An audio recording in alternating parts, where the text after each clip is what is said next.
Students, আজ আমরা শিখব অর্গানিক কেমিস্ট্রি বা জৈব রসায়ন। জৈব রসায়নটা শুনলে মনে হয় যে অনেক শক্ত কিছু, বাট অ্যাকচুয়ালি জৈব রসায়নের মধ্যে কি আছে, কি কি জানলে আমরা আরো বেশি ভালোভাবে শিখতে পারবো, সেগুলো আমরা দেখব।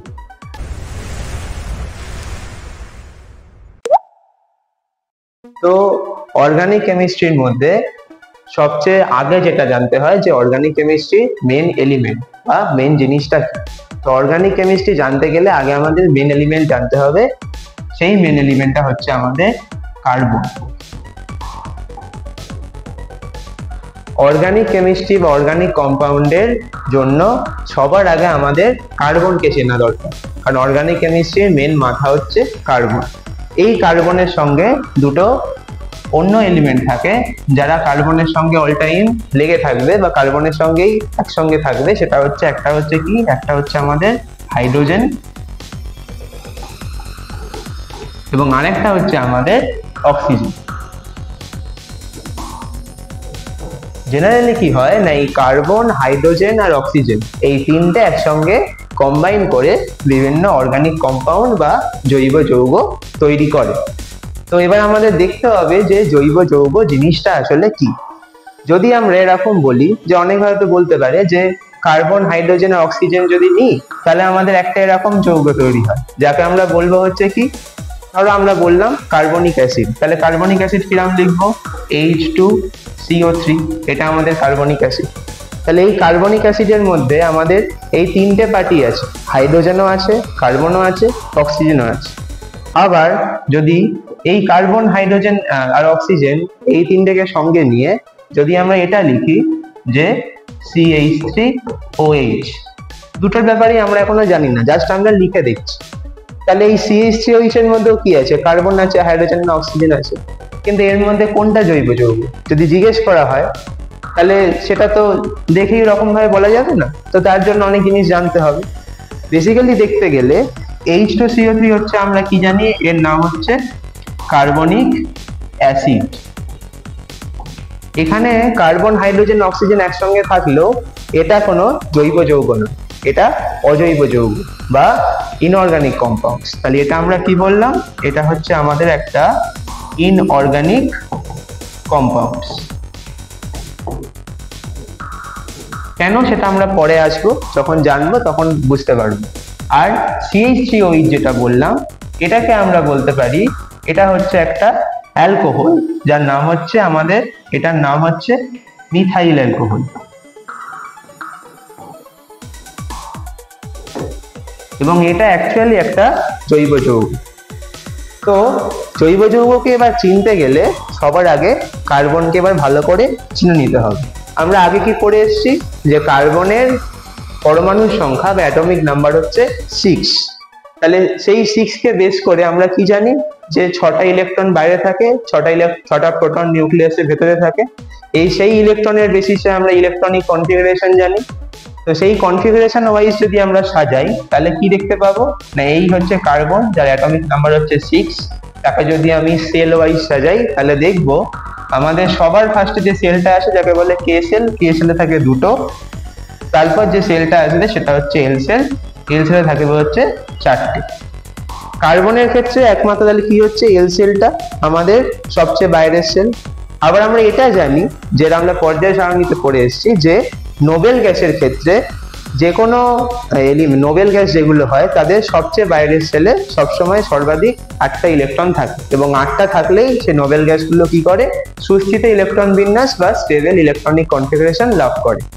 তো সেই বেসিসে আমরা যে কোনো এলিমেন্টের যোজ্যতা বা ভ্যালেন্সি বার করতে পারি। তো সেই ওয়াইজ দেখলে এখানে লাস্ট যে সেলটা আছে সেই লাস্ট সেলে আমার ইলেকট্রন এখন কটা বসে আছে? 4টে বসে আছে। তাহলে এখানে যদি আমাকে 8টা করতে হয় তাহলে 8টা করলে আমাকে এক্সট্রা 4টে অ্যাড করতে হবে, কারণ 4 + 4 = আমার কত হবে? 8 হবে। তাহলে এক্সট্রা 4টে অ্যাড করতে গেলে আমরা কি ধরে নেবো যে আমার লাস্টের সেলটাতে আরো 4টে ইলেকট্রন এক্সট্রা আসছে। বা যে 4টে ইলেকট্রন এক্সট্রা আসছে সেটা কে দেবে? সেটা নিশ্চয়ই কার্বন নিজে নিজে তো আনতে পারবে না। সেইটা দেওয়ার জন্য আমার অন্য কোনো এলিমেন্ট লাগবে। সেই 4টে ইলেকট্রন দিতেই আমাকে হেল্প করে আইদার হাইড্রোজেন আইদার অক্সিজেন। এছাড়া আরো অনেক এলিমেন্ট আছে যারা ওই রকম ইলেকট্রন দিতে হেল্প করবে, সেগুলো আমরা পরে দেখব। আপাতভাবে যদি যেগুলো সিম্পল অর্গানিক কম্পাউন্ড বা জৈব যৌগ, সেগুলোকে জানতে গেলে আমাকে আগে দেখতে হবে যে এই যে 4টি ইলেকট্রন এক্সট্রা দরকার সেটা একমাত্র এটা বা এটা দিচ্ছে। এবার যে কোনো এলিমেন্ট যদি এক্সট্রা ইলেকট্রন নিতে চায়, তখন যে সংখ্যাটা সেটা এক্সট্রা নিচ্ছে তাকে আমরা বলি হচ্ছে যোজ্যতা বা ভ্যালেন্সি। তাহলে সেই ওয়াইজ দেখলে এখানে কার্বন কটা নেবে? 4টে এক্সট্রা নেবে, তাই কার্বনের যোজ্যতা হবে 4। বা কার্বনের যোজ্যতা যদি 4 হয়, তাহলে আমরা কার্বনকে একটা নাম দেবো। কি নাম দেবো? না আমরা বলবো হচ্ছে কার্বন চতুর্যোজী মৌল।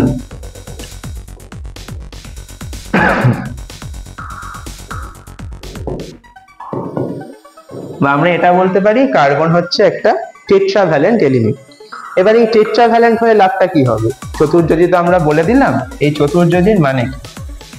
চতুর্যোজীর মানে হলো যে কোনো এলিমেন্ট কি করতে পারে, তার বাইরের শেলে যতগুলো ইলেকট্রন দরকার হয় সেই ইলেকট্রনগুলো অন্য কারোর থেকে নিতে পারে, সেটা আমরা বললাম। এবং নিয়ে কি করতে পারে? বন্ধন বা বন্ডিং করতে পারে। আমরা যখন বন্ডিং পড়েছি তখন আমরা দু ধরনের বন্ডিং পড়ে এসেছি। একটা হচ্ছে আয়নিক বন্ডিং, আর একটা আমরা পড়ে এসেছি কোভালেন্ট বন্ডিং।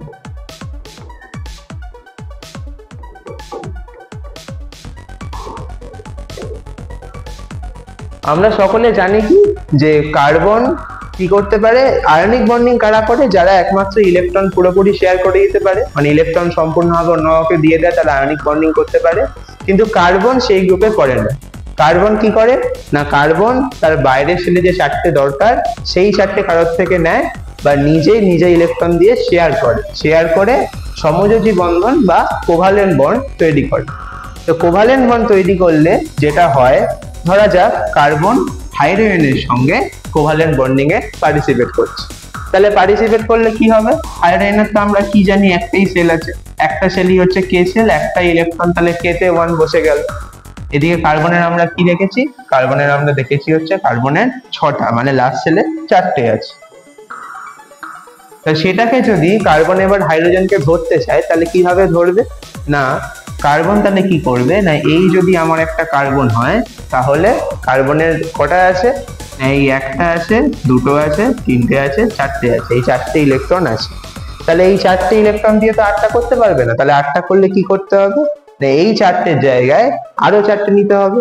সেই নেয়াগুলো কি করে হয়? না ধরা যাক এই সাইডে একটা হাইড্রোজেন এলো, এই হাইড্রোজেন আসার পর হাইড্রোজেন একটা ইলেকট্রন নিয়ে এসছে, তাহলে হাইড্রোজেন এখানে একটা দিল। এই সাইডে একটা হাইড্রোজেন এলো, এখানে একটা ইলেকট্রন নিয়ে এসছে দিল। এই সাইডে একটা হাইড্রোজেন এলো, এখানে একটা ইলেকট্রন নিয়ে এসছে দিল। এবং এই সাইডে একটা হাইড্রোজেন এলো, হাইড্রোজেনের এখানে একটা ইলেকট্রন নিয়ে এসছে দিল।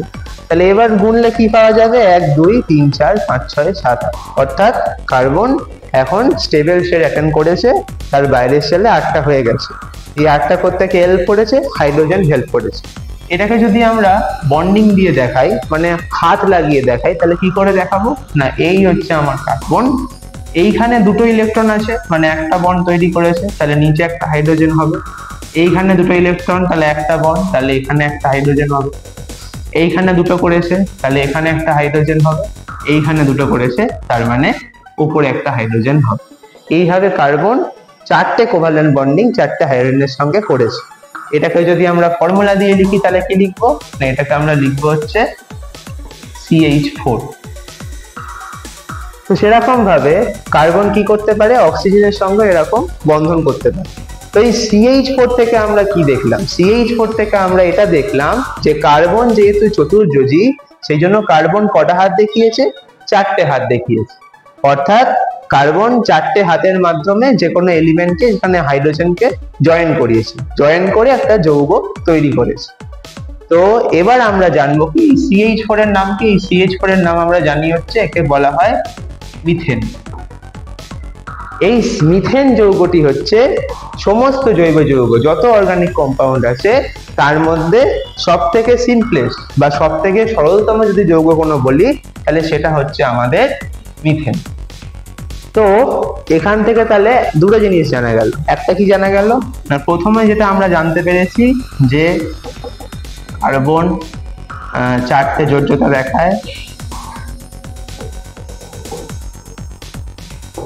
অর্থাৎ এর 4টি হাত আছে। এবং আরেকটা কি জানতে পেরেছি, যে যেটা আমরা পেয়েছি CH4 বা মিথেন, জাস্ট মিথেন হচ্ছে আমাদের জৈব যৌগ হিসেবে একটি সরলতম জৈব যৌগ।